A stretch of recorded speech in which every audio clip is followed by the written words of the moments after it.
Hello students, आज हम A2S academy के रेफरेंस में आपको क्लास 10th का 4th लेक्चर रेस्पिरेशन के बारे में बताएंगे। लास्ट लेक्चर हमारा डाइजेस्टिव सिस्टम पे एंड हुआ था और मैंने आपको लास्ट वीडियो लेक्चर्स में कहा था कि नेक्स्ट हमारा जो डिस्कशन होगा वो रेस्पिरेशन इन लिविंग्स पे होगा। तो मैं जमाल अहमद उस्मानी आपके साथ A2S एकेडमी की फैकल्टी और आज आपको रेस्पिरेशन के बारे में बहुत बेसिक कॉन्सेप्ट दूंगा और बताऊंगा कि रेस्पिरेशन का फ्लो चार्ट पूरे लिविंग्स में किस तरीके से एलेबोरेट हुआ। तो आइए हम लोग डिस्कस करें व्हाट इज़ रेस्पिरेशन। देखो बेटा, बहुत इजी वर्ड में समझना है आपको। Respiration word comes from respire. Respiration word comes from respire which means to release energy, which means to release energy। ये रेस्पायर वर्ड बायो का मिला, बड़ा आसान है एनर्जी मिलना। बायो कहती है कि रेस्पायर हो गया। जब बायो इस प्रोसेस को रेस्पायर करने की जो प्रोसेस होती है तो उसको कहते हैं रेस्पायरेशन, यानी टू रिलीज एनर्जी। अब सवाल इस बात का है कि एनर्जी हमको कैसे मिलती है। एनर्जी हमको जब हम कोई फूड मटेरियल्स लिक्विड और सॉलिड के फॉर्म्स में नरिश्ड करते हैं तो उससे जो एनर्जी हमको मिलती है उसको हम रेस्पिरेशन कहते हैं। तो फाइनली हमारी जो डेफिनेशन बनती है वो ये बनती है कि releasing of energy by utilization of food. Releasing of energy by using or due to utilization of food is known as respiration. So, or we can say utilization of food in the form of energy, releasing of energy by utilization of food। आप दोनों तरफ से समझ सकते हैं, जो आपको easy लगे। तो फाइनली आप कह सकते हैं utilization of food in the form of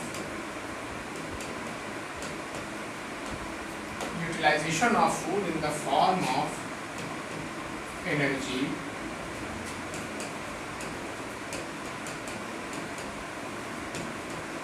that is called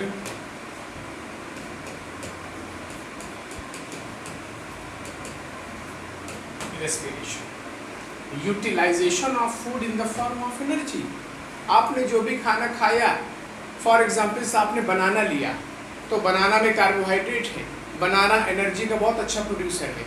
तो बनाना को आपने खाया, उसके बाद बनाना से जो एनर्जी मिली वही आपका रेस्पिरेशन कहलाया। और जब रेस्पिरेशन बना, रेस्पिरेटरी सबस्ट्रेट बना ग्लूकोज के फॉर्म में, अदर ऑर्गेनिक कंपाउंड के फॉर्म में, तो वही आपको एनर्जी देगा जिससे आप अपनी वर्किंग कैपेसिटी को परफॉर्म कर सकें।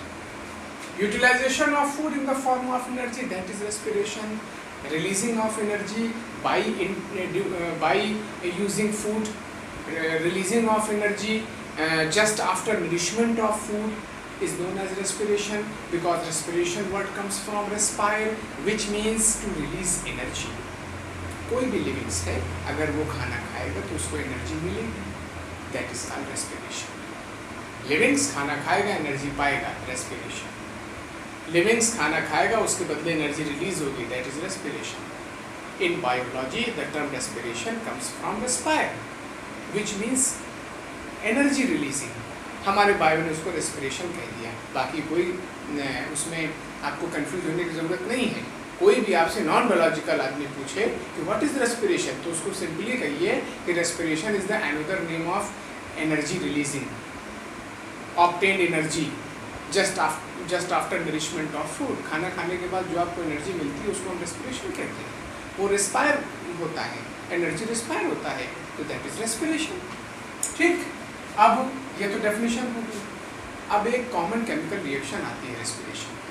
आप क्लास 10th में जो autotrophic nutrition all green plants और प्रोड्यूसर वाले में फोटोसिंथेसिस की जो मेरी रिएक्शन देखिएगा लास्ट वीडियो लेक्चर में, तो उसमें जो 6CO2 और वाटर मिल के जो ग्लूकोज बनाए थे, आप उसमें से देखिएगा, मैंने उसको ये भी बाद में कहा था कि जब इस ग्लूकोज का ब्रेकडाउन होता है तो एनर्जी मिलती है और फिर से CO2 और वाटर अपने रीफॉर्म में आ जाते हैं, तो उसको रेस्पिरेशन कहते हैं।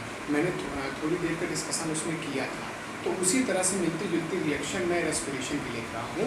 अब आप देखिए केमिकल रिएक्शन।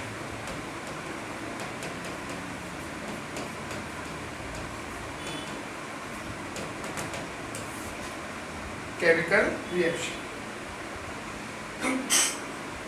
केमिकल रिएक्शन में ग्लूकोज का ब्रेकडाउन आप करा C6H12O6 with 6 molecules of oxygen in the presence of enzyme and divided to 6 CO2 plus 6 H2O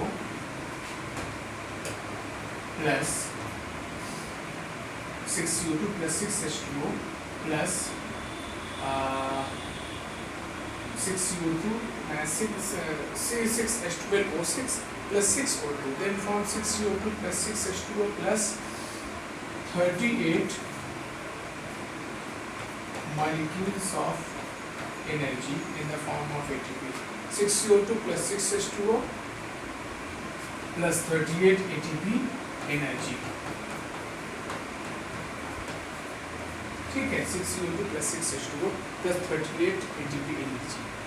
This is the common reaction of respiration. Photosynthesis के टाइम पे ये दोनों आपस में कंबाइंड होकर इसको बनाएंगे और रेस्पिरेशन के टाइम पे इसका ब्रेकडाउन होकर इन दोनों में टूटता है। This is the common reaction of respiration. Common reaction of respiration. Energy मिल रही, एनर्जी किस फॉर्म में मिल रही है? एटीपी के फॉर्म्स में। What is the full form of ATP? Adenosine triphosphate. Adenosine triphosphate. Definition, full form of ATP and chemical reaction। जल्दी से आप नोट कर लीजिए।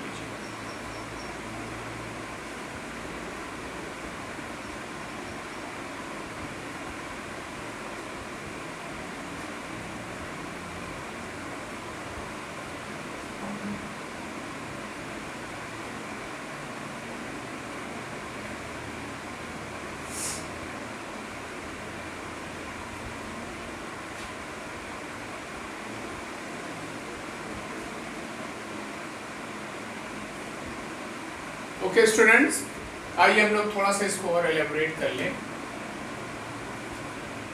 फॉर एग्जाम्पल, लिविंग सेल है,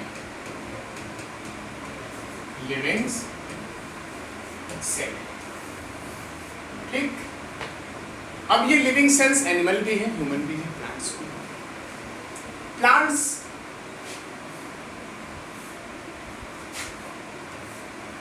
कार्बन डाइऑक्साइड और वाटर इनको मिक्स करता है, फोटोसिंथेसिस बनती है। फोटोसिंथेसिस के दौरान ऑक्सीजन गैस रिलीज होती है, ऑक्सीजन गैस रिलीज होती है और साथ में ग्लूकोज प्रोडक्ट भी बनता है, ठीक। जब ग्लूकोज प्रोडक्ट बनता है तो उसका ब्रेकडाउन होता है, उसका ब्रेकडाउन होता है। जब ब्रेकडाउन होता है तो एनर्जी रिलीज होती है एटीपी के फॉर्म्स में, एडीपी के फॉर्म में, एनएडीपी के फॉर्म में, है ना। Adenosine triphosphate, adenosine diphosphate, nicotinamide, adenine dinucleotide phosphate. Living cells में ऑक्सीजन का प्रोडक्शन हो रहा है बाय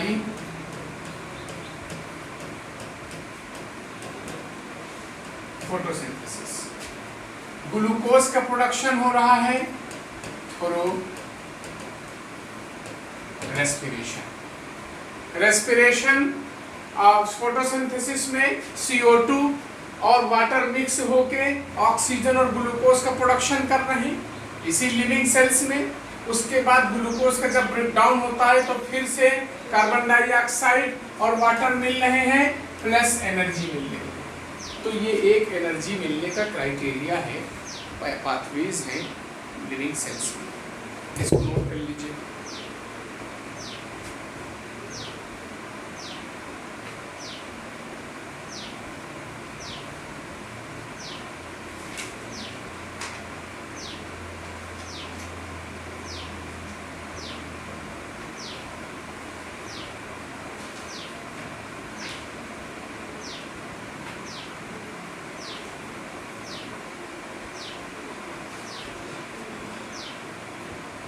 ओके स्टूडेंट, इसको आप तैयार कर लीजिएगा। इसमें जो क्वेश्चन बनेंगे कमेंट्स बॉक्स में लिखिएगा, चैनल को सब्सक्राइब करिएगा और स्लोली हर एक टॉपिक को समझिएगा।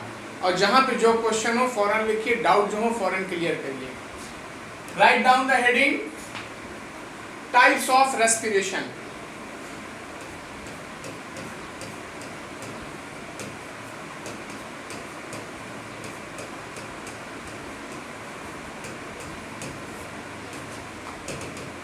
टाइप्स ऑफ रेस्पिरेशन मैं आपको बता दूं, there are 2 types of respiration. Number 1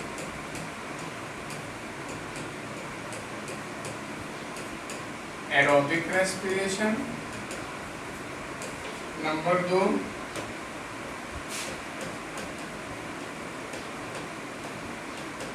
anaerobic respiration. Aerobic respiration का मतलब presence of oxygen. Anaerobic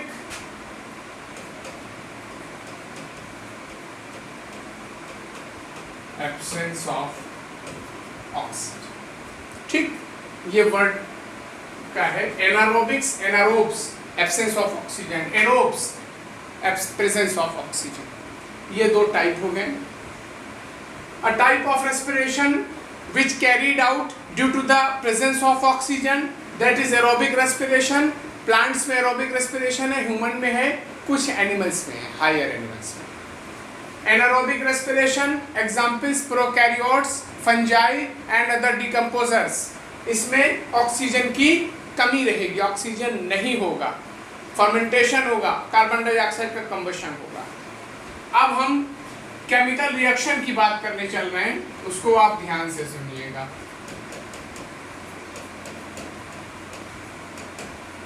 chemical reaction कौन सी? एरोबिक रेस्पिरेशन की।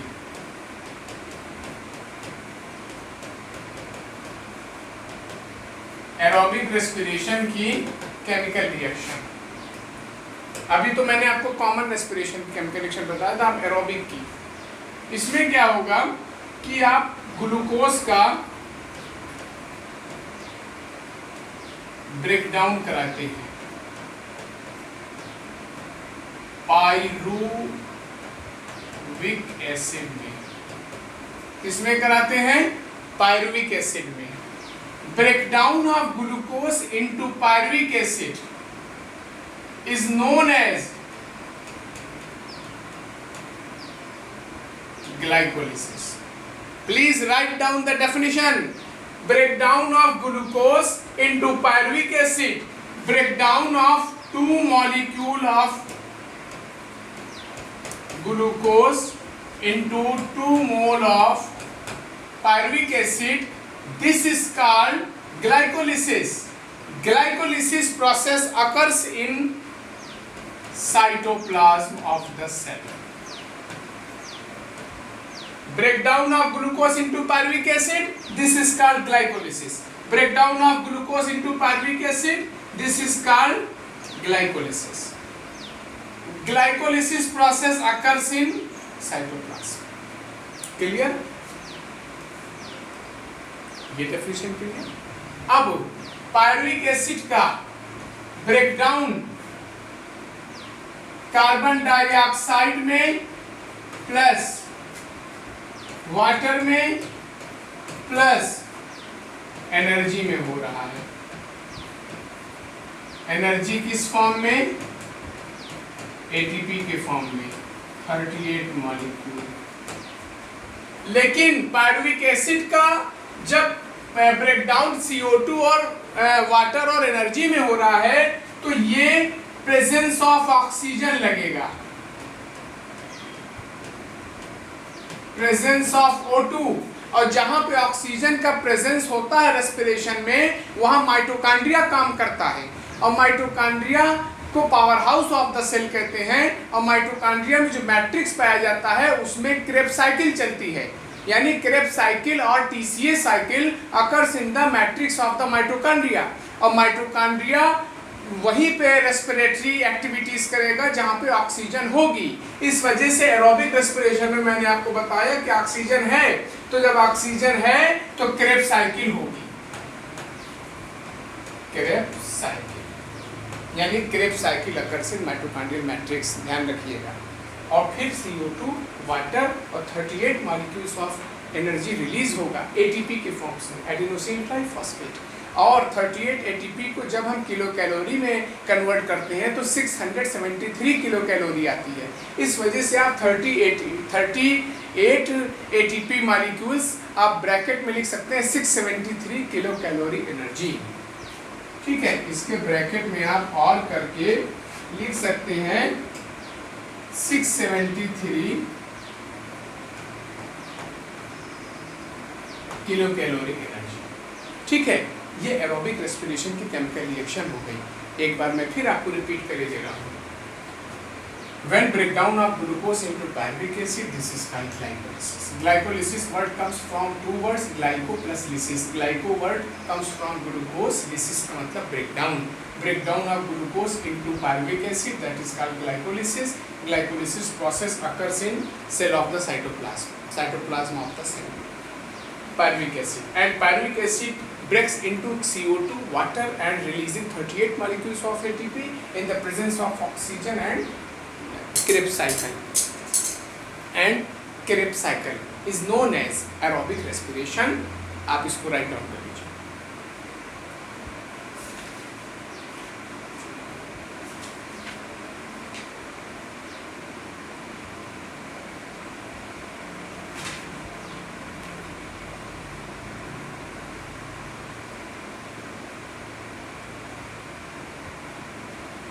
ओके स्टूडेंट्स, क्लियर और not clear?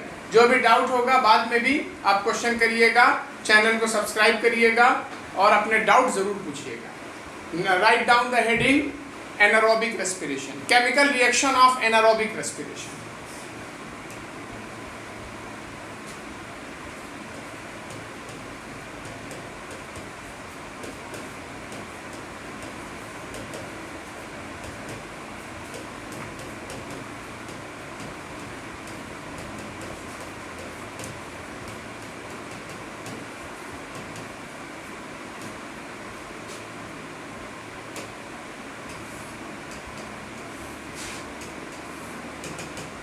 Chemical reaction of anaerobic respiration as compared to aerobic respiration। बस हमें क्या करना है कि हमने aerobic respiration में ऑक्सीजन का जहाँ पे प्रेजेंट दिखाया वहाँ पे ऑक्सीजन का एब्सेंट दिखा देंगे, और ऑक्सीजन का जब एब्सेंट दिखाएंगे तो क्रेब्स साइकिल माइटोकॉन्ड्रिया हट जाएगा, फिर उसकी जगह पे फर्मेंटेशन आ जाता है क्योंकि वो एनारोबिक कंडीशन है।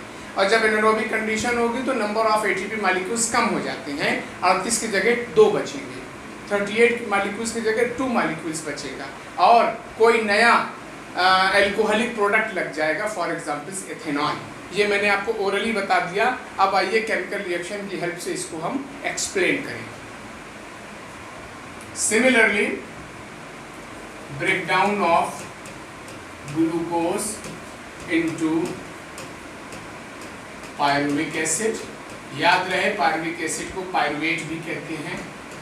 ये 2 मोल्स ब्रेकडाउन होगा ग्लूकोज से, और सिंपली ग्लूकोज जब पायरुविक एसिड में कन्वर्ट होता है तो उसको कहते हैं ग्लाइकोलिसिस। और ग्लाइकोलिसिस प्रोसेस कहाँ होती है? सेल के साइटोप्लाज्म में। ठीक, ये बात तो बिल्कुल क्लियर है क्योंकि एरोबिक रेस्पिरेशन भी सेम है। अब एक क्वेश्चन यहाँ पे अराइज होता है, glycolysis act as a amphibolic pathway. Glycolysis एक एम्फीबोलिक पाथवे है। और दूसरी बात, ग्लाइकोलिसिस एरोबिक एनारोबिक दोनों टाइप के रेस्पिरेशन में पाया जाता है। अगर क्वेश्चन आए कि ग्लाइकोलिसिस कितने टाइप के रेस्पिरेशन में होता है, तो आप कह दीजिए कि दोनों टाइप में, एरोबिक एंड एनारोबिक बोथ। क्योंकि एनारोबिक एरोबिक रेस्पिरेशन में ग्लूकोज का ब्रेकडाउन पायरुविक एसिड में होता है और उसके लिए उस प्रोसेस को कौन कराता है? ग्लाइकोलिसिस। तो glycolysis occurs in both type of respiration, aerobic as well as anaerobic. अब ग्लूकोज का ब्रेकडाउन पायरुविक एसिड में हुआ, उसको आपने ग्लाइकोलिसिस बोला। ग्लाइकोलिसिस सेल के साइटोप्लाज्म में हुई, ये बात क्लियर हो चुकी। अब पायरुविक एसिड का breakdown 6CO2 plus 6H2O plus ethanol plus 2 ATP molecules में टूटा। और in the absence of oxygen, देखने वाली बात ये है, और यहीं से पता लग गया कि it is the chemical reaction of anaerobic respiration. Absence of oxygen, और मैंने आपको अभी थोड़ी देर पहले बताया कि ऑक्सीजन की अगर एब्सेंस होगी तो क्रेब्स साइकिल हटेगा, क्रेब्स साइकिल हटेगा तो माइटोकॉन्ड्रिया अपने आप हट जाएगा, क्योंकि माइटोकॉन्ड्रिया के मैट्रिक्स में क्रेब्स साइकिल होती है। इसलिए एब्सेंस ऑफ ऑक्सीजन, यहाँ पे आपका लग जाएगा फर्मेंटेशन। फर्मेंटेशन का मतलब एनारोबिक कंडीशन, इम्पार्शियल ऑक्सीडेशन होता है फूड प्रोडक्ट का। तो एब्सेंस ऑफ ऑक्सीजन में फर्मेंटेशन लगेगा, और जब फर्मेंटेशन लगता है या मसल्स टिश्यू लगेगा। मसल्स टिश्यू अभी ना लगाइए क्योंकि मसल्स टिश्यू में फिर लैक्टिक एसिड का फॉर्मेशन हो जाएगा। इस वजह से 6CO2 plus 6H2O plus ethanol product बनेगा, इथाइल एल्कोहल। इथाइल एल्कोहल, ठीक है,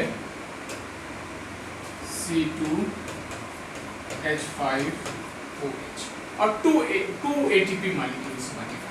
वहाँ 38 बन रहा था, यहाँ 2 ATP मॉलिक्यूल्स बनेगा। तो this is the chemical reaction of anaerobic respiration. इसको भी आप नोट कर लीजिए।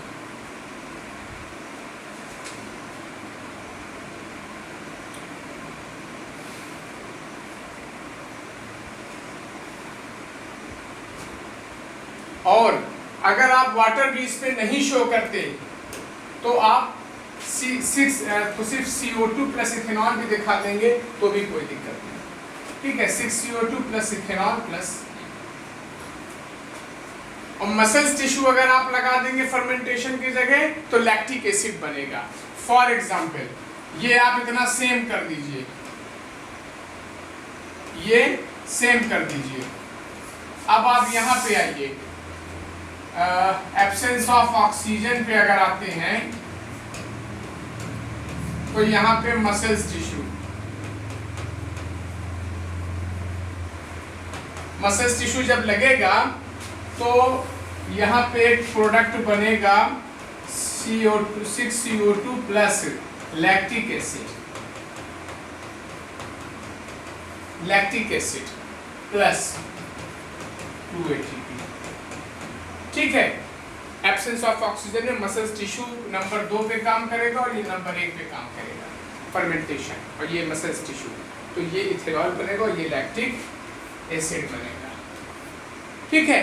तो ये 2 केमिकल रिएक्शन स्टूडेंट हो गई हैं, ये टाइप्स के साथ आपको पढ़ना पड़ेगा, ठीक है।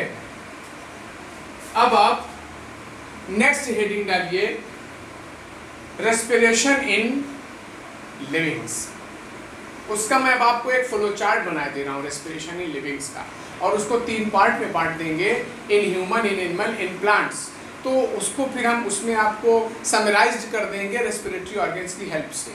आप हेडिंग डालिए, flow chart of respiration in livings. Flow chart of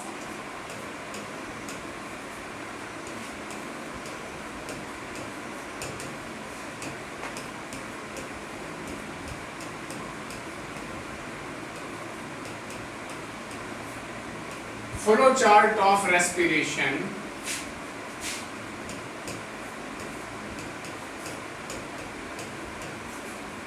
livings.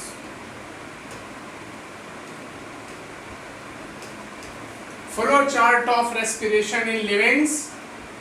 My dear students, इसको आप 3 पार्ट में डिवाइड करिए, because there are 3 parts of livings.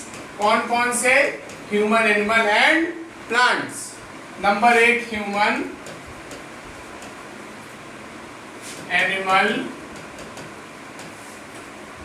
Animals and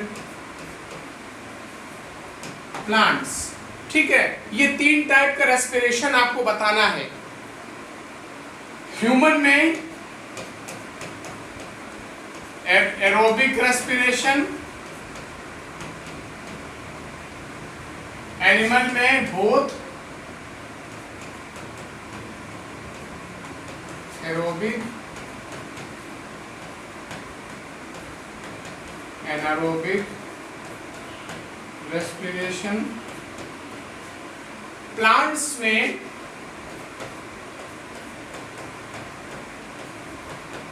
aerobic respiration by using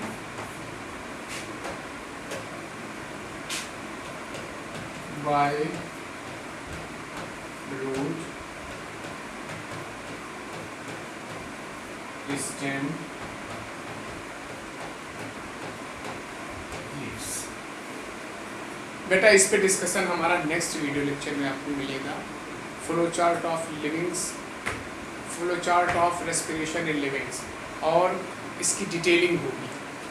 अब 1 बाय 1 चलेगा। Human respiratory system, animal respiratory system, plant respiratory system. इसकी detailing करने के बाद हम नेक्स्ट फिजियोलॉजिकल एक्टिविटीज़ पे चलेंगे। तब तक के लिए धन्यवाद।